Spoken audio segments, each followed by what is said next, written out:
I find it intellectually weak to merely complain about the implosion of the previous historical world order without devoting greater attention to the construction of a new one.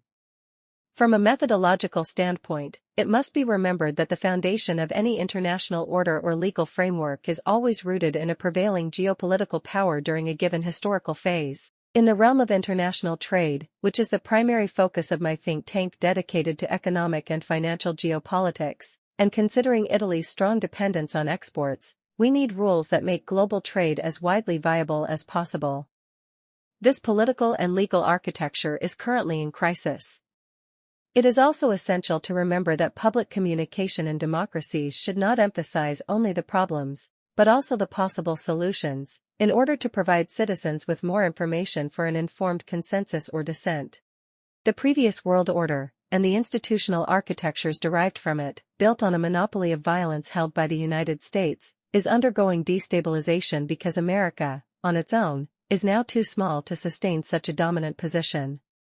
Moreover, the economic and military cost of that role has become unsustainable, as Henry Kissinger had already assessed in the early 1970s, eventually producing an electoral majority that fuels Washington's rebellion against the very world it created. The reaction supported by Donald Trump seeks to rebuild a form of American imperial primacy, yet the United States, while still a leading economic and military power, no longer has the scale to pursue this alone in a world populated by a multiplicity of emerging and established powers, a situation I analyzed nearly 20 years ago, offering possible solutions, in my book The Grand Alliance, Ungeli, 2006. Barack Obama attempted a G2 solution, that is, a negotiated division of global responsibilities between the United States and China, from 2009 to 2012. This approach failed and was later reversed by the Trump administration in 2017, when it declared China an adversary with bipartisan support.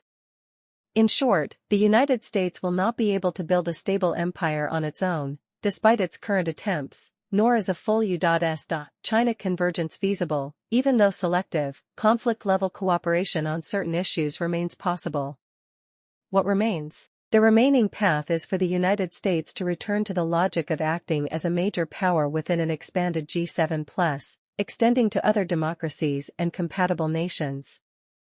Donald Trump does not believe in this approach, yet he is not withdrawing from participation in the G7, leaving open the possibility, perhaps even before a future administration, of consolidating such a G7+ framework. The European Union is signing customs agreements with geopolitical convergence value across the world, pursuing the goal of becoming the largest rules-based market area on the planet, and it is likely to succeed.